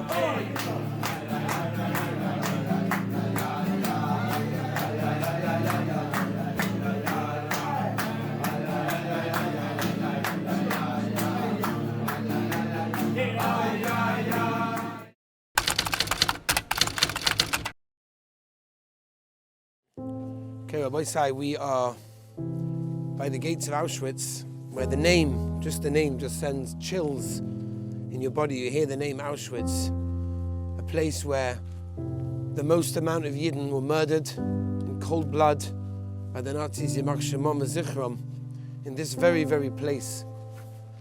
The earth that we're standing on is mamish drenched with Yiddish blood. And I just want to just try for a moment to try and bring out something that we always try to bring out, is the emunah, the positivity, the amazing acts that some of the Yidden that were in this very place were able, with the frame of mind. And as many of the boys themselves said, that how is it that it's freezing cold and you're starving? How do you have the frame of mind to think about the Rabbeinu Shalom, about Tefillah, about Yomim Tovim, about mitzvahs? How is it possible to think? We have one fast day sometimes, so by the end of the fast day, we're already like, we're finished, we can't move, we can't do anything. And yet they were able day after day after day to continue, and they witnessed the most horrific scenes. The story is told about a lady that came to this area over here when they made the selection, and she's holding her baby. You can imagine any mother doesn't want to get rid of her baby, she doesn't want to let go of her baby, she doesn't want to be separated from her child. Everybody loves their children. Somebody came over to the lady and said, "You're in the line, get rid of the child, throw the child away." She says, "No, I'm not getting rid of my child, this is my baby." And the Nazis were looking at her. And someone said, "Get rid of the baby, they'll never let you survive, they'll throw you straight to the gas chambers. They don't want babies." And she says, "No, I'm not getting rid of my baby." The Nazi comes over and he decides to do something to show and prove a lesson, another dirty and disgusting trick that they used to do on the Jews. And this happened right over here, where they took the baby and they tied one leg to a pole and the other leg to the back of one of the vehicles, one of the cars. And then they drove the car. And you can imagine, or perhaps not imagine, what the mother was thinking at that time, the shrieking, the horrific sounds that came out. Rabbi, so in a place that's drenched with blood, what they had to witness, the torturing, the whipping, the kicking, the dying, the hanging. It was horrifying. But just for a moment, I'd like to bring out a point that we always try to bring out, just to understand what these people were capable of.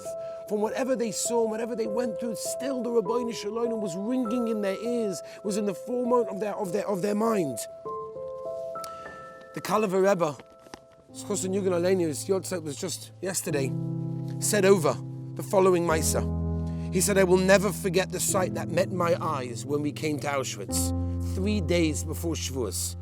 I saw revealed before me the eternal core of Am Yisrael, unquenchable, even through all of the forces of the enemies that strive against it. We were surrounded," he said. This is the Kalav Rebbe speaking about his experience right here when he arrived. "Each group of 1,000 by electrified barbed wire fences. One touch would kill a man on the spot. We went out in the morning and we saw men struggling to reach an object. I didn't know what was happening. I asked and I was told that beyond the electric fence, remember, one touch would kill a person on the spot, was a page of a machzah of the Akdomos. Akdomos we say on Shavuos, which is our love to the Rabbeinu Shalom, and the men were trying to reach the fence in order to get it. I lifted my eyes to the Rabbeinu Shalom," the Kalav Rebbe said, "at the entrance of this camp, and I said, Klal Yisrael, the most unique nation. Look at this. Jews in a terrible situation, staring death at their faces. One touch of the fence will electrify them, they'll die, electrocute them. But remember, all they wanted was a page of a machzah, was a page of Akdomas, to be able to daven to the Rabbeinu Shalom on Shavuos.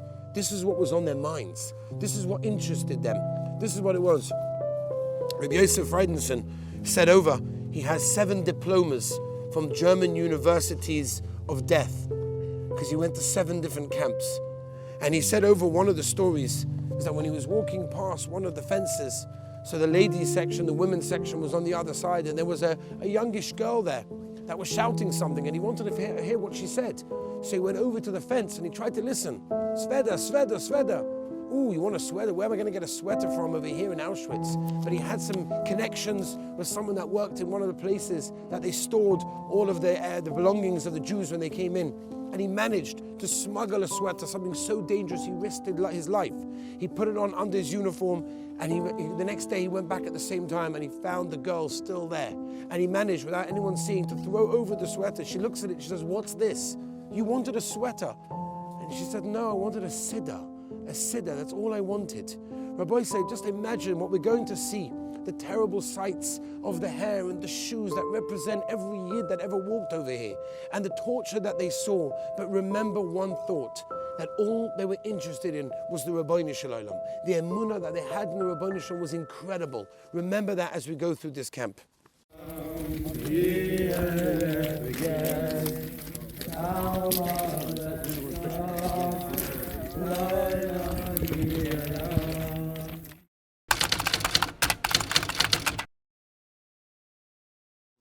We are standing by the gas chamber in Auschwitz, and as Viktor Frankl once said, that it was the human mind that created this mass extermination in such an orderly fashion, but it was also the human mind that had the ability to walk inside and say Shema Yisrael, Hashem Elokeinu, Hashem Echad on their lips as they left the world. So I want to tell you a couple of things. A Yid, a tzaddik, B'Shulam Eliezer, Halbishtam, Shem Yochim Domoviv, second youngest son, the Heilige Sons of Rebbe, was taken over here soon after Nazi occupation in Hungary, March 1944. They started taking the Yidden here to the camps. And on the last day of Pesach, they took B'Shulam Eliezer, who was over 80 years old, together with his wife, and they were deported to Auschwitz death camp. They were packed into cattle carts. As we'll see, there was no room to move, almost no air to breathe. The Rebbetzin, in her very weakened state, she wasn't able to live very, very long, and she died in the cattle cart. B'Shulam Eliezer, on the other hand, was taken from the platform and sent right over here to these gas chambers. All the Yidden were ordered to undress, leave their clothing outside the waiting room, and of course they were tricked into thinking they were taking showers and they were to leave their clothing in exactly the right place so they'd be able to retrieve their clothing after the showers. So they all put it in a neat pile. And B'Shulam Eliezer watched other prisoners completely undress, and the thought what went through his mind is, I'm probably going to leave the world. I cannot leave the world if I'm not in a state of complete purity. And he went to one of the Jewish kapos that they had working over there, and he said, please, let me go in with my shirt. Let me go with my tzitzis, and let me go in with my yarmulke. I cannot offer myself as a korban without my tzitzis and without my yarmulke. The guard hesitated. Before the war, he was a Talmud. He was a chassid of this Heilige Tzaddik. He looked up to him all his life. He was a Yid. He was forced to go and work in the gas chambers. He had no choice. But at the end of the day, he said, no one has ever done this before. Your request is impossible. It was unprecedented. It was unheard of. No one has disobeyed the Nazi rule of getting completely undressed and walking into the gas chambers without any clothes on. He would be shot on the spot. He could never allow such a thing. B'Shulam Eliezer saw that he was hesitating, and he went over to him and he whispered into his ear, I promise you, if you do this act of kindness to me, you will survive the war. The guard was totally moved by these words of such a tzaddik, and he decided, okay. And B'Shulam Eliezer was not forced to remove his shirt, tzitzis, and his yarmulke, probably the only Jew in the entire war that went into the gas chambers with his clothes on, and he left the world in that way. On Wednesday, June 17th, 1944, B'Shulam Eliezer was killed in this place over here, Al Kiddush Hashem. And the tzaddik went to his death with dignity, and the Jewish couple was the only one to survive the war afterwards for this act of kindness. There were 2 Yidden in this concentration camp. Kappas, they were Yidden. They were forced to work and push Jews into the gas chambers, a terrible job, a job that we can't understand. And all of a sudden, one of them started to break down and cry. And he cried and he cried. And the other one said, "What's the matter with you? You still have emotion? How do you still have emotion? Your emotions are dead, they're finished, they're gone a long time ago. Who can think? Who can have emotions at a time like this?" And he said, "I'll tell you why I'm breaking down. I was walking an old Hasidic Yid to the gas chambers. And as I'm walking into the gas chambers, he turns to me and he looks to me and says, 'If a Yid can walk another Yid to his death, then we all deserve to be dead.'" And he said that caused me to break down and cry. There was a tzaddik, his name was Reb Mendele. It's a cousin of the Sfasemes. He was in this camp. And he had a group of Hasidim, big group of Hasidim, who would follow him and listen to what he said. They all knew they were going. They all knew where the end would be. And as they were in this place, Reb Mendele was walking with this Hasidim in order to go to the gas chambers, and he was teaching the Olam how to die al Kiddush Hashem. He was teaching the Olam how we can die al Kiddush Hashem in the highest form, in the purest form. And the Hasidim was so ready to die al Kiddush Hashem, b'toich simcha. You can imagine the scene, they're being marched to their deaths. And what happened? As they get closer and closer to the entrance of the gas chamber, they start to break out in a song.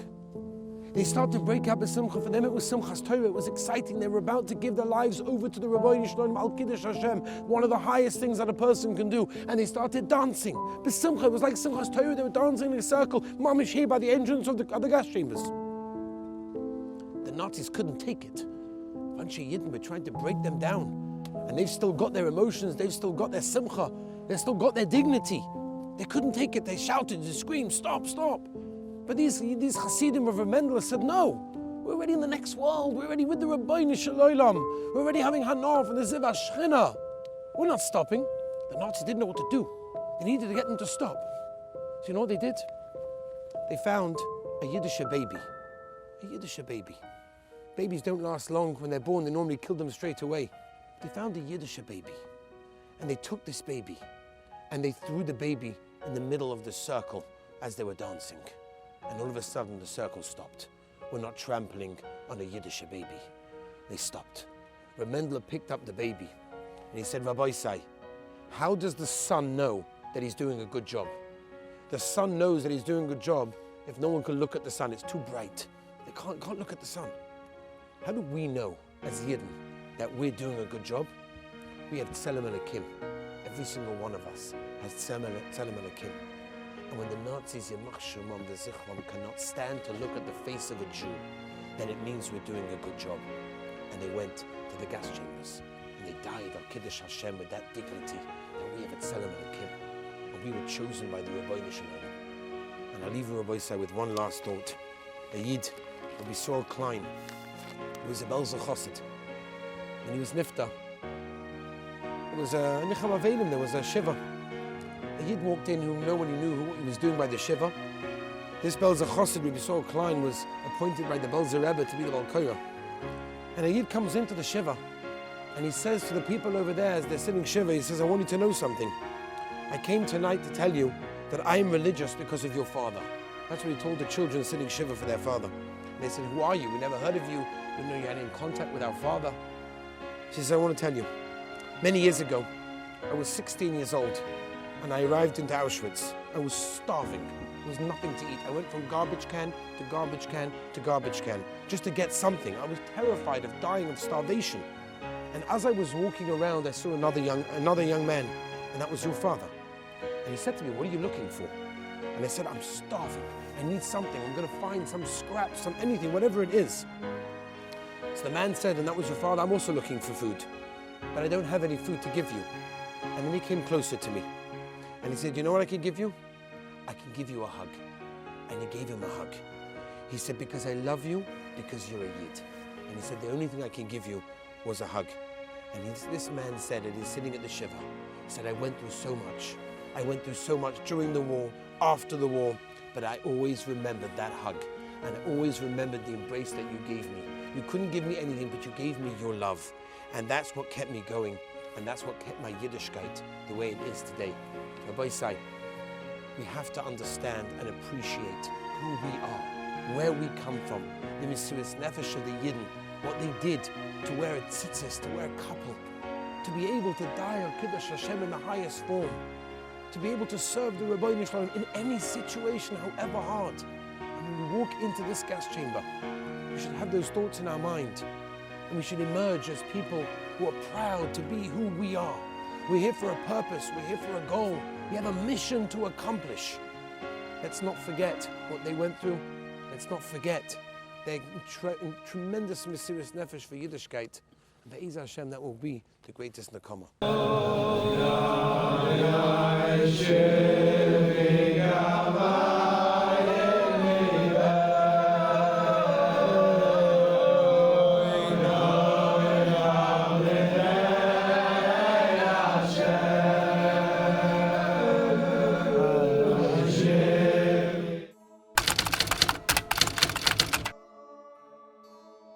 I'd like to tell the Olam a little bit of the story behind this cattle cart behind me.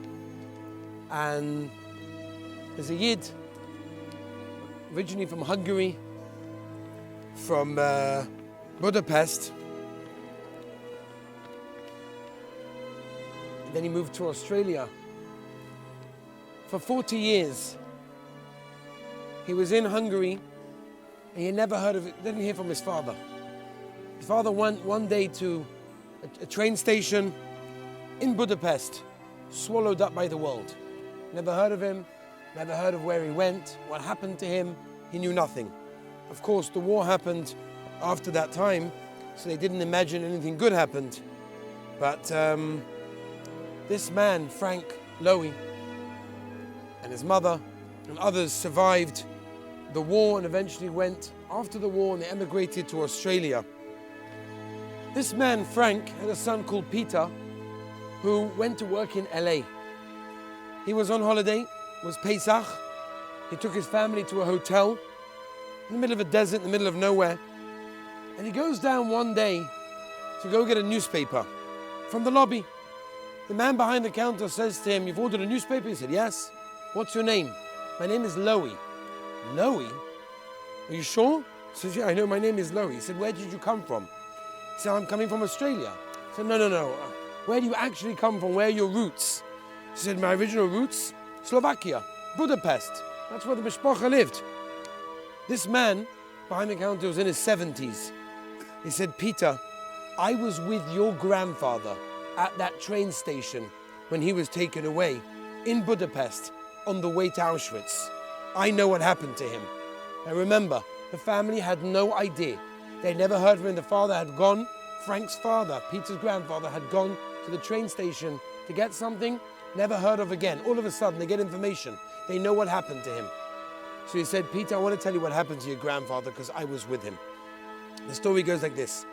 They're on the wagon, a wagon just like the one that's standing behind me, and they're arriving over here in Auschwitz. Now, in a usual, polite German manner, they told everybody to please get out of the wagon, and everybody was asked to put their packages that they had taken with them, that they had no idea that they were not going to be allowed to use them, on a heap, on a big pile on the platform. Everybody, he said, except for your grandfather, listened. Your grandfather kept his little package with him. The Nazi officer ripped it from him and threw it onto the pile. Your grandfather went back to retrieve it and took it back. The Nazi was infuriated. He took the package again from him and he put it on the pile. The third time, the soldier took the rifle and beat him and beat him and beat him until he died. And he said, "You know what was in that package? It was a small package. The only thing that was in there was his talis and his tefillin." He did not want to give up his talis and tefillin, and he died in that way.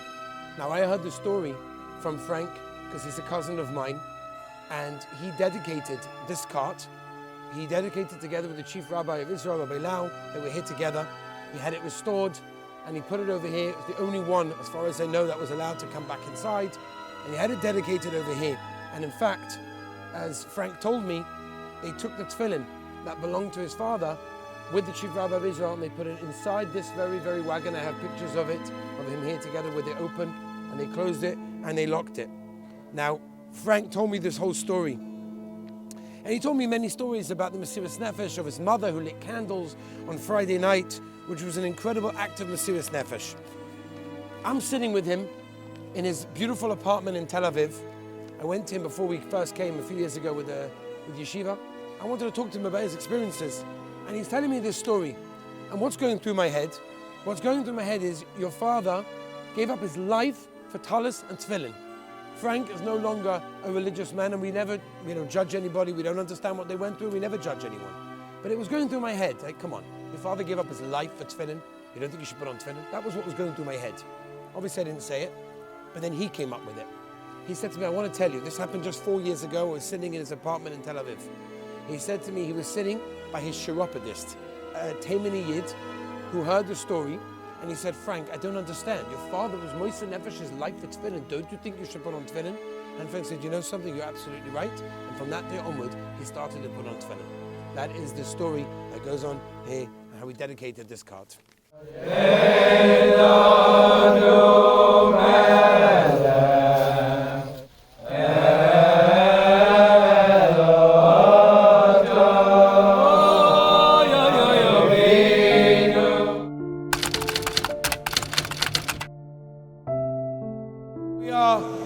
Standing in a very, very choshev Mokoim Kadosh, the shul of the Heilige Rama, where Moshe Isserlis came originally from Regensburg. His father actually was a very wealthy banker, and his father, with the money that he had and the power and the protection that he had, managed to get his son, the Rama, a job in the Beis Din, eventually became the Av Beis Din, eventually became the chief rabbi of the city, and he supported his son. The Rama, however, bought this shul with the money from his mother, and he spent most of his life writing his monumental work, the Darkei Moshe HaOrach, that's been taken and shortened and concised into what we know as the Rama. And interestingly enough, the Shulchan Aruch, Yosef Kairoi, we've gone to the shul in Tzfas, we've davened by the Keva, spent 32 years writing the Beis Yosef. And he writes in Akdama that he went through 30 Rishonim in order to write, and he paskins like the majority, the Rambam, the Rif, and the Rosh. That's how the Shulchan Aruch generally paskins in Shulchan Aruch. Far away, the Rama decides that he's also going to write some idea of a Shulchan Aruch for the Ashkenazim, and he's going to write it. And then he hears about this sefer called the Beis Yosef, and he's like, I've just spent many, many years of my life. My entire life's work is for nothing. I don't need the Shulchan Aruch. Klal Yisrael doesn't need it because they have already the Shulchan Aruch from the Beis Yosef. So he buries his work that he spent many, many years on. Can you imagine?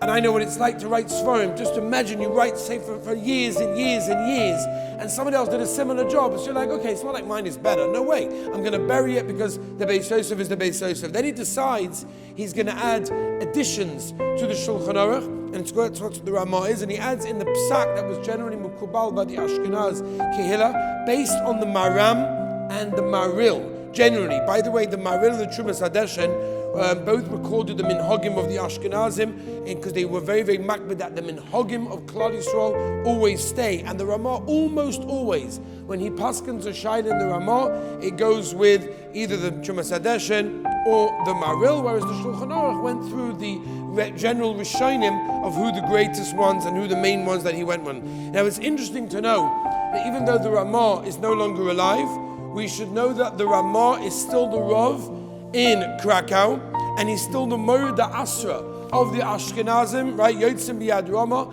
that he's still the Moed Asra of all Ashkenazim. I'll tell you a story like this. He died on Lag BaOmer. We know Lag BaOmer is the Yotzad of the Heilige Rama, and there were tens of thousands of Yidden that came to the Rama's Yotzad in this very shul on his Yotzad. In fact, the Polish government used to add many more trains on Lag BaOmer to enable the Yidden to be able to come to this very shul on Lag BaOmer for the Yotzad of the Heilige Rama. I heard from Yehud Gebra, he once said that he spoke to a survivor who learned in Yeshivas Eitz Chaim, and he himself would come to this shul on the Yotzad of the Rama on Lag BaOmer, and he would bring a pushka. giving a little stocker box, whatever it was, in order to collect money for his yeshiva, the Eitz Chaim.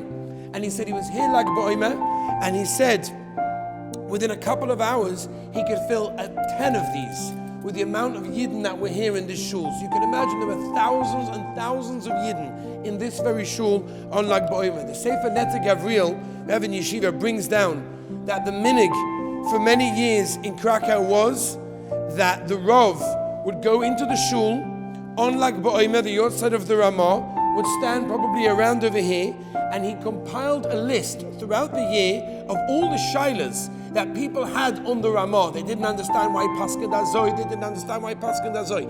And they would come to the shul on Lag Ba'omer, stand here, and they would one by one answer all of the shilas and give a shir to defend the position of the Rama, because the Yidden of Krakow held that the Rama remains the Rav of Krakow now. His position still stands, and we have to paskin like him.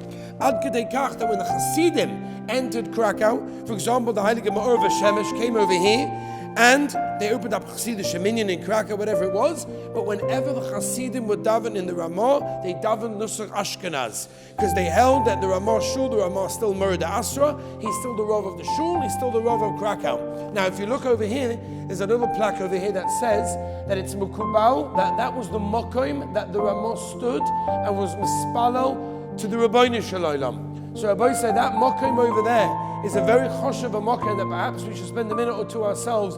Just go to the Mokoim where the Ramah, the Heilige Ramah, all of Klal Yisrael undergoes with the Shitas of the Ramah. His Bekiyas in Kol HaTorah Kula was unbelievable. His Tzidkas, his Chesed was amazing. And he stood in that exact Mokoim. It's interesting to see, if you notice in the front, where the Chazan stands, it goes slightly lower.